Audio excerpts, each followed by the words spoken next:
ये क्या रखा है?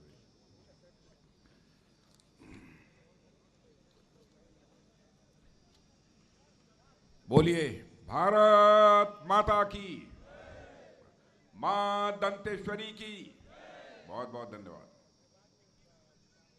भारतीय जनता पार्टी छत्तीसगढ़ प्रदेश के अध्यक्ष, जिनका अभी अभी आपने भाषण सुना है, और इनका भाषण मैं दूसरी बार में सुन रहा हूं। मैं कह सकता हूं कि आपके प्रदेश अध्यक्ष बहुत ही प्रभावी वक्ता हैं और छत्तीसगढ़ की जनता की समस्याओं को बहुत ही गंभीरतापूर्वक लेते हैं, समझते हैं। यह एक उनके अंदर अद्भुत कला है। ऐसे ऐसे किरण सिंह जी देव और हमारे लोकसभा प्रभारी श्री महेश जी जैन, महेश कागड़ा जी, श्रीनिवास राव जी मद्दी, चैतराम अटामी जी, संजय पांडे जी, श्रीमती तेज ओजस्वी मंडावी प्रदेश मंत्री, धीरेन्द्र प्रताप सिंह जिला महामंत्री, संतोष गुप्ता जिला महामंत्री, अभिमन्यु सोनी पूर्व जिलाध्यक्ष, श्रीमती कमला नाग जी पूर्व जिला पंचायत अध्यक्ष, श्री अंतिवेक अध्यक्ष प्रत्याशी, और हमारे यहाँ पर राजा साहब श्रीमान कमल चंद जी भंजदेव, और आपके लोकप्रिय प्रत्याशी श्री महेश कश्यप। और इस सभा में मौजूद मेरे सभी सम्मानित बहनों एवं भाइयों, लंबे समय के बाद बस्तर की किसी सार्वजनिक सभा को संबोधित करने के लिए आप सबके सामने खड़ा हुआ हूं। लंबे समय के बाद आया हूं, फिर भी आप लोगों ने फूलों की हार पहनाकर स्वागत किया है, तालियां बजाकर स्वागत किया है। लेकिन आप जानते हैं भारत की परंपरा है और शिष्टाचार का तकाजा भी है। स्वागत, अभिनंदन, जोहार कभी एक तरफा नहीं होना चाहिए। इसलिए मैं भी अपनी तरफ से शीश झुकाकर आप सभी बहनों भाइयों का जोहार करता हूं, आप सभी का मैं अभिनंदन करता हूं। यह मां दंतेश्वरी की धरती है और वहीं पर मर्यादा पुरुषोत्तम भगवान राम की का ननिहाल भी यहां पर है, और यह भगवान राम की तपोभूमि भी है छत्तीसगढ़। बहनों भाइयों, छत्तीसगढ़ के साथ मेरा बहुत ही अटूट रिश्ता है। छत्तीसगढ़ जब राज्य बना था और पहली बार जब यहां विधानसभा का चुनाव हुआ था, तो उस समय पार्टी की तरफ से, केंद्र की तरफ से प्रभारी बनकर मैं यहां आया था। और उस समय हालात कुछ ऐसे थे कि लोग यह कहते थे कि यहां पर भाजपा की सरकार बिल्कुल नहीं बनेगी, कांग्रेस की सरकार ही आएगी। लेकिन हालात बदलते चले गए। छत्तीसगढ़ की जनता ने यह समझना प्रारंभ किया कि सचमुच छत्तीसगढ़ का भाग्य यदि कोई बदल सकता है, भारतीय जनता पार्टी ही बदल सकती है। और लोगों ने स्पष्ट बहुमत के साथ छत्तीसगढ़ में भारतीय जनता पार्टी की सरकार बनाई। 20 वर्षों का समय गुजर चुका है। 20 वर्षों में देखा जाए तो 15 वर्षों तक आप लोगों ने बराबर भारतीय जनता पार्टी की सरकार को छत्तीसगढ़ में बनाकर रखा है। आपको लगा कि बीच में थोड़ा परिवर्तन करके देखना चाहिए, क्योंकि आप जानते हैं कभी कभी एक ही खाना खाते खाते लोग ऊब जाते हैं, तो उनको लगता है जरा स्वाद बदल जाए हमारा, इसलिए कोई दूसरा खाना भी खाने लगते हैं। और आप लोगों ने 5 साल के लिए कांग्रेस की सरकार बना दी।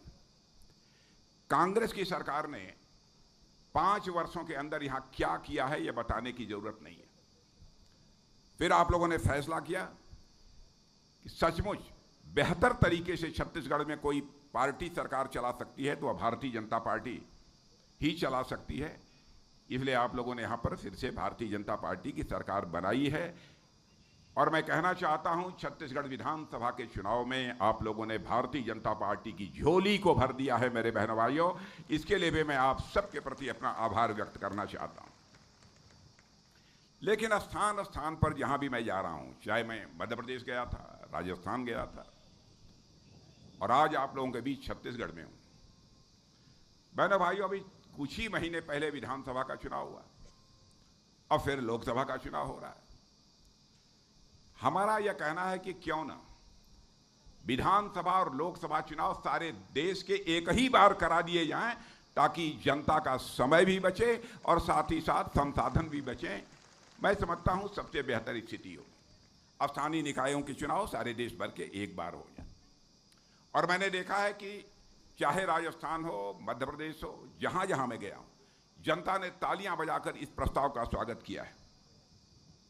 और कांग्रेस का जहां तक प्रश्न है, कांग्रेस लंबे समय तक इस हिंदुस्तान में हुकूमत में रही है, लंबे समय तक इन लोगों ने सरकार चलाई है। जब जब कांग्रेस की सरकार यहां पर आई है, तब तब भ्रष्टाचार तेजी के साथ बढ़ा है।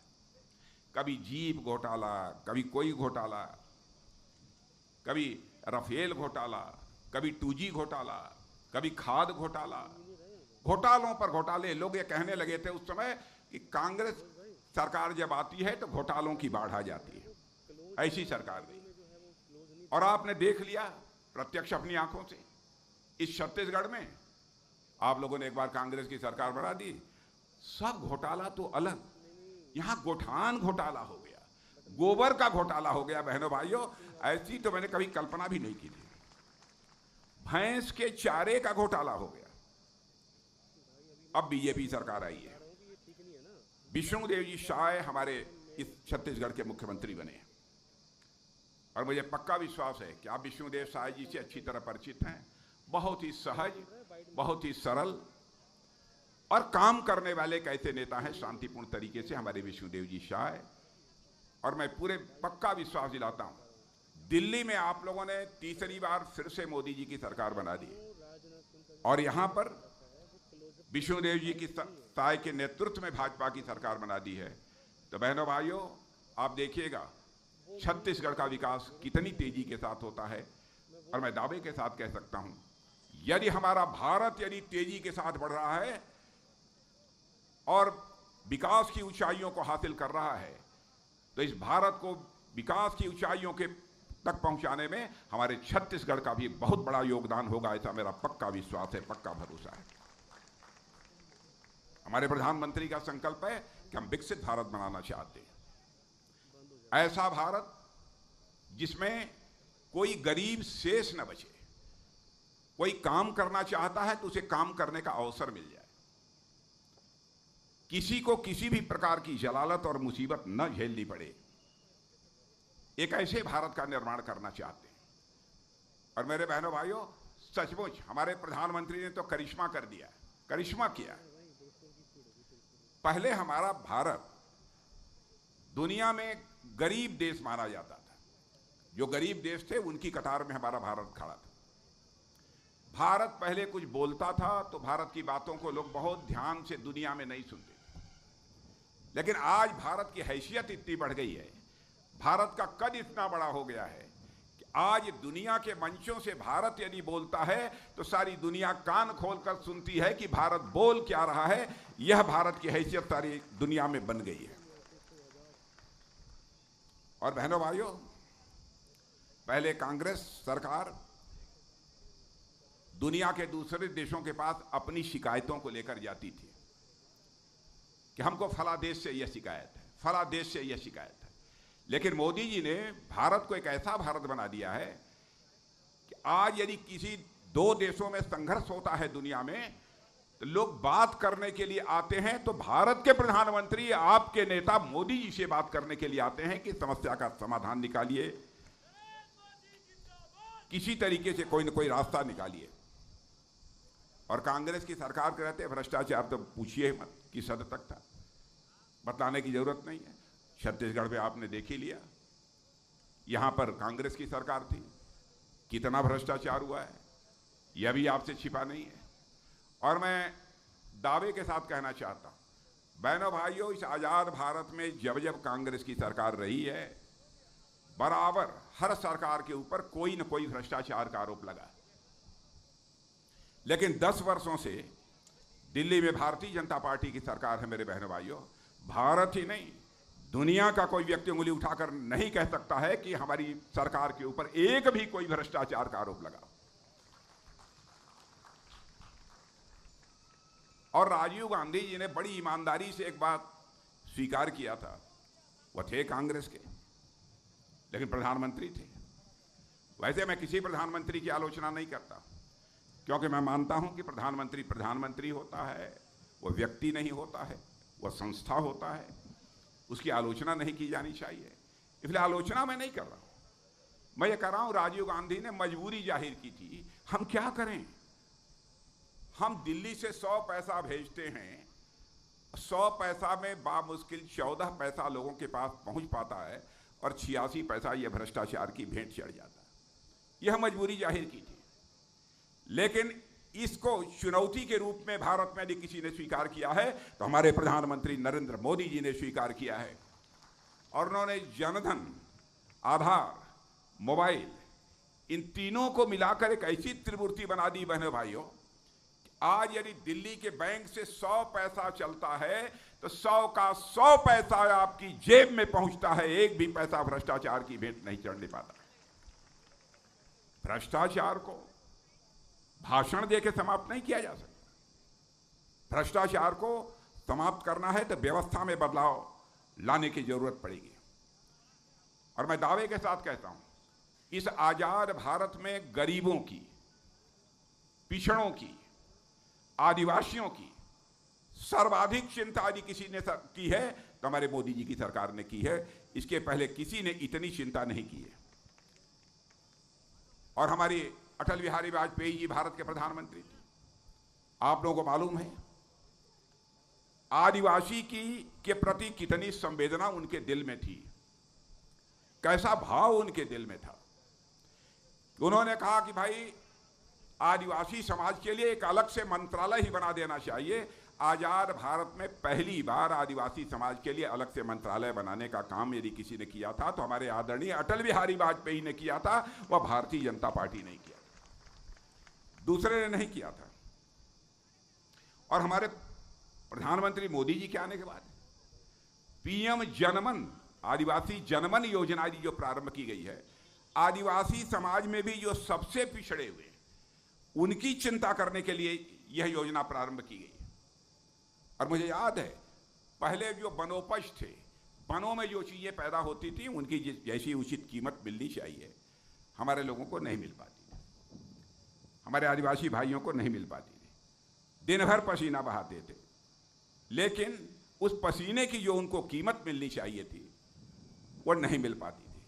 उसकी भी चिंता यदि किसी ने की है तो हमारे प्रधानमंत्री ने की है।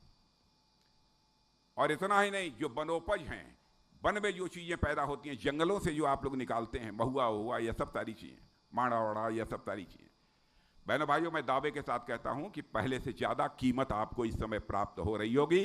कांग्रेस की हुकूमत में वह कीमत आपको प्राप्त नहीं हुई होगी जितनी की इस समय प्राप्त हो रही है।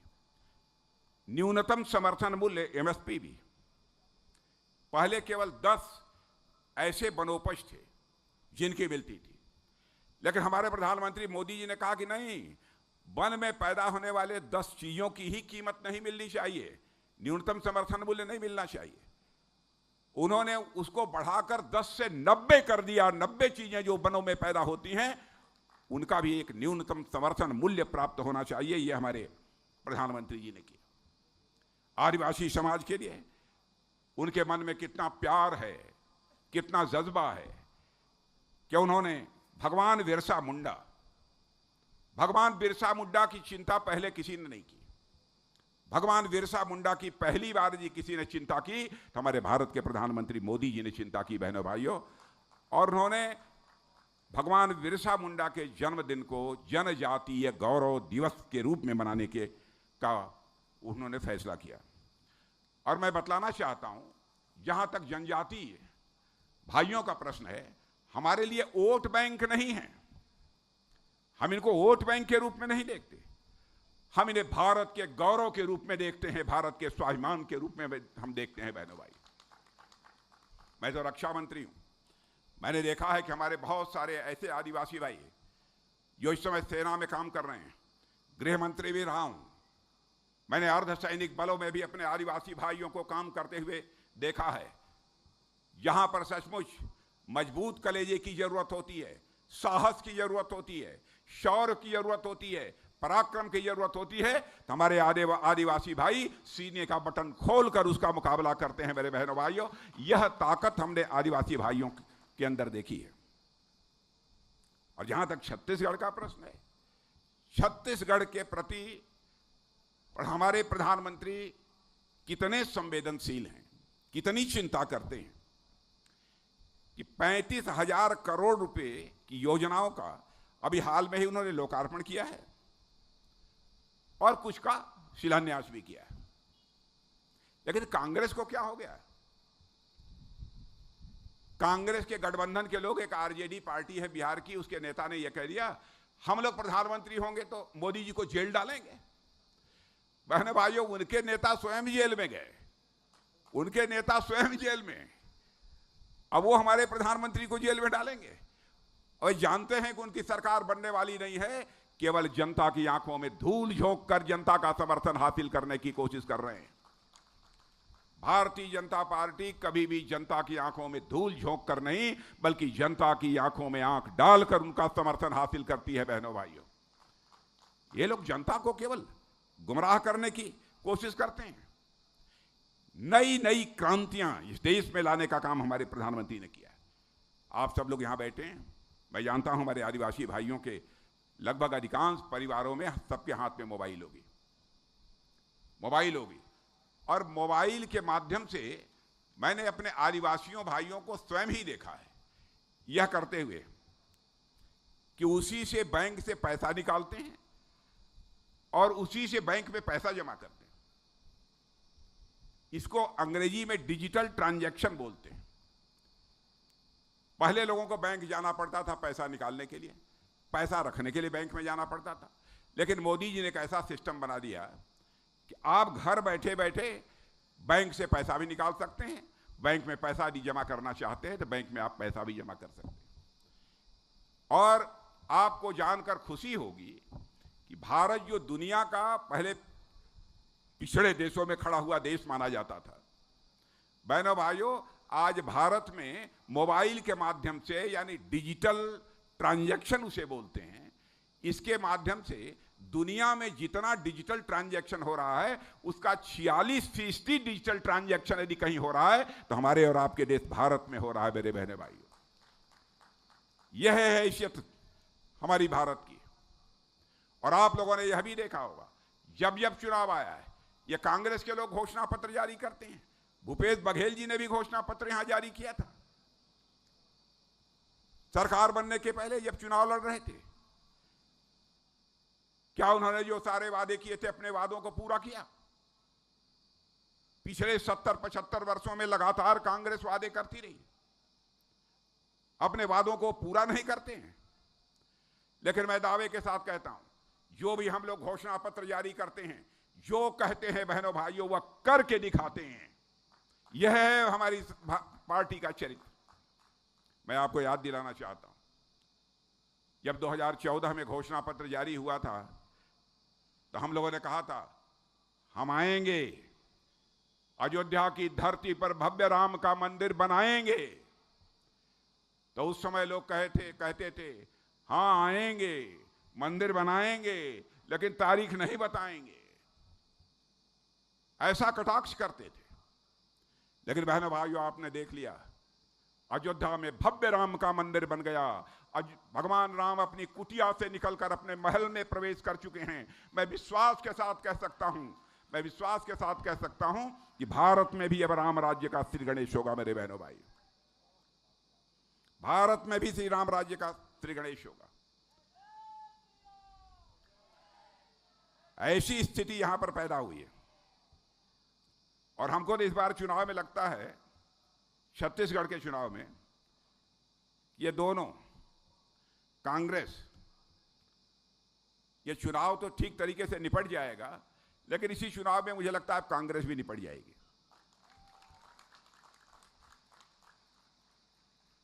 क्योंकि आप लोगों ने बीच में 5 साल का उनको समय दिया था, भाई 15 साल यहां भाजपा की सरकार को देख लिया, अब जरा 5 साल जरा हम कांग्रेस की सरकार को देख लें। देख लिया आपने, उसका स्वाद आपको मिल गया। इसलिए मुझे पक्का विश्वास है चुनाव तो शांतिपूर्ण तरीके से हो जाएंगे, निपट जाएंगे, लेकिन इस बार छत्तीसगढ़ से कांग्रेस भी निपट जाएगी। हमको तो ऐसा ही माहौल चारों तरफ देखने को मिल रहा है, मेरा पक्का विश्वास है। और मैं तो कह रहा हूं कि छत्तीसगढ़ इस समय बोल रहा है, आमचो सरकार, आमचो मोदी, आमचो भाजपा, यह हर छत्तीसगढ़िया की आवाज है मेरे बहनों भाई। मैं ऐसा मानता हूं।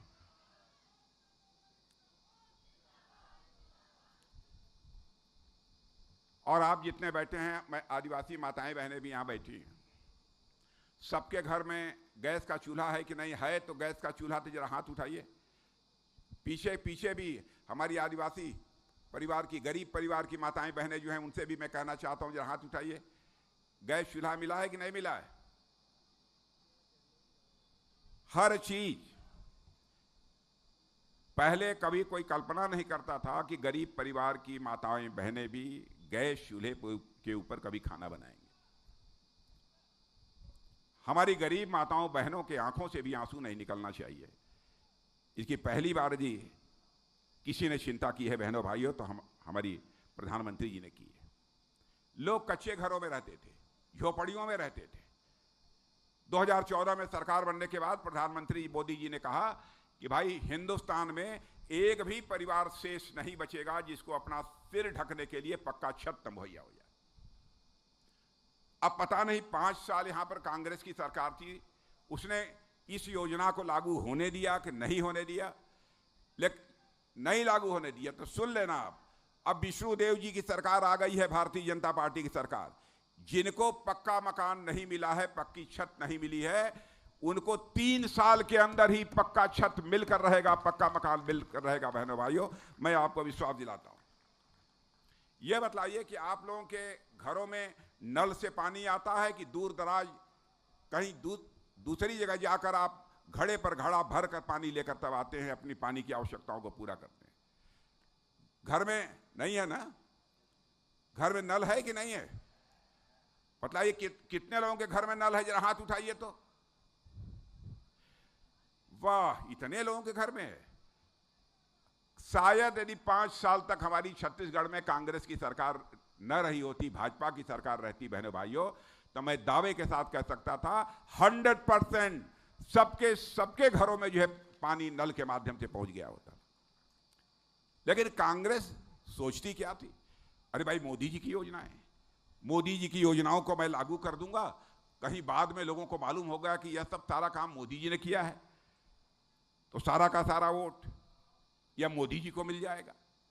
इसी डर के मारे मोदी जी ने जो जो योजनाएं प्रारंभ की बहनों भाइयों, उन सब सारी योजनाओं को इन्होंने प्रभावी तरीके से लागू नहीं होने दिया है। यह हालत है इनकी। अब इसी कांग्रेस की सारे देश में हालत यह होती जा रही है कि मुझे लगता है कुछ समय के बाद लोग पूछेंगे एक दूसरे से, 2024 के चुनाव के बाद कांग्रेस का नाम लेंगे तो 10-5 साल के बाद बच्चे पूछेंगे कौन कांग्रेस, कौन कांग्रेस। जैसे हमारे देश और दुनिया से डायनासोर लुप्त होता जा रहा है, वैसे ही भारत की राजनीति से कांग्रेस लुप्त होती जा रही है बहनों भाई। यह हालत इन लोगों की हो गई है। और भारत की ताकत तो निरंतर बढ़ती जा रही है। कभी कभी हिंदू मुसलमान का आरोप लगा देते हैं मोदी जी के ऊपर, भेदभाव करते हैं। बहनों भाइयों, आपको जानकर आश्चर्य होगा कि दुनिया के अरब के 5 देशों ने हमारे मोदी जी को 5 देशों ने, अरब के मुस्लिम देश हैं, अपने यहां का सबसे बड़ा सम्मान से किसी को दिया है तो हमारे और आपके प्रधानमंत्री मोदी जी को वह सम्मान देने का काम किया। यह है भारत की हैसियत। और हमारे नौसेना के कुछ पूर्व अधिकारी कतर में काम करते थे। दुनिया का दूसरा देश है कतर, उसका नाम सुना होगा आप लोगों ने। किसी कंपनी में काम करते थे, किसी मामले में वहां की सरकार ने उनको वहां की अदालत ने फांसी की सजा दे दी। जब हमारे प्रधानमंत्री को मालूम हुआ तो हमारे प्रधानमंत्री ने चटपट देर नहीं की और उन्होंने कतर के राष्ट्रपति को टेलीफोन मिलाकर बात किया कि हमारे देश के नागरिक, हमारे देश के नेवी के रिटायर्ड ऑफिसर जो वहां काम करते थे, उनको फांसी की सजा हो गई। तो बहनों भाइयों, भारत का प्रभाव देखिए दुनिया में, प्रधानमंत्री का प्रभाव देखिए कि वहां के राष्ट्रपति ने हमारे उन पूर्व अधिकारियों को जिनको फांसी की सजा हो गई थी, उन्हें चटपट उनकी फांसी की सजा माफ कर दी और वहां की जेलों से निकलकर वह भारत आ गए। यह है भारत की हैसियत, यह है भारत की ताकत। कांग्रेस निरंतर कमजोर होती जा रही है। यहां पर टीवी देखते हैं आप लोग कि नहीं देखते हैं? टीवी देखते हैं? टीवी में एक बिग बॉस का शो आता है, देखते हैं कि नहीं? बिग बॉस का शो कितने लोगों ने देखा है? पीछे के लोगों ने बिग बॉस का शो देखा है कि नहीं? नहीं देखा होगा यार। कांग्रेस की हालत यही हो रही है इस समय। यह बिग बॉस का घर बनी हुई है कांग्रेस। एक दूसरे के कपड़े फाड़ रहे हैं, एक दूसरे के कपड़े फाड़ रहे हैं। बड़ी संख्या में लोग कांग्रेस पार्टी छोड़कर भारतीय जनता पार्टी की सदस्यता स्वीकार कर रहे हैं मेरे बहनों भाई, बड़ी संख्या में। और भारत की बढ़ती ताकत के कारण सारी दुनिया भारत की सराहना कर रही है। दुनिया में कहीं आज तक ऐसा नहीं हुआ कि 10 वर्षों में 25 करोड़ लोग गरीबी की रेखा से बाहर हो जाए, यानी गरीबी की संकट से उनको छुटकारा मिल जाए। पहली बार दुनिया में किसी देश पे हुआ है तो केवल और केवल भारत में हुआ है बहनों भाई। इसीलिए मैं कहना चाहता हूं, कांग्रेस तो अब जंग लगा हुआ लोहा हो गया है। जंग लगा हुआ लोहा है कांग्रेस इस समय। इसलिए मैं आप सबसे अपील करना चाहता हूं कि भारतीय जनता पार्टी को भारी मतों से आप विजय दिलाइए। अभी आपके प्रत्याशी महेश कश्यप को मैं सुन रहा था।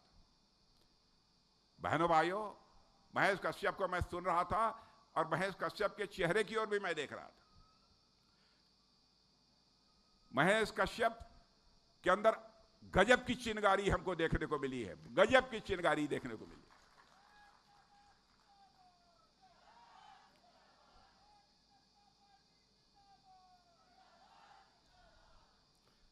और बहनों भाइयों, महेश कश्यप को बहुत ही प्रभावी तरीके से बोलते हुए मैंने सुना है।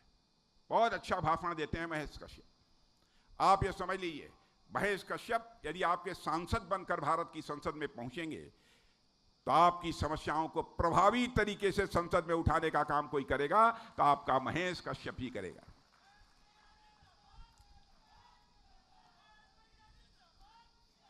इसलिए बहनों भाइयों, मैं आप सभी से अपील करना चाहता हूं कि आप सभी महेश कश्यप को कमल के फूल का बटन दबाकर भारी मतों से विजय दिलाएं और उन्हें भारत की संसद में भेजें, यही अपील करते हुए और आप सबको धन्यवाद देते हुए अपना निवेदन समाप्त करता हूं। आप सबको बहुत बहुत धन्यवाद।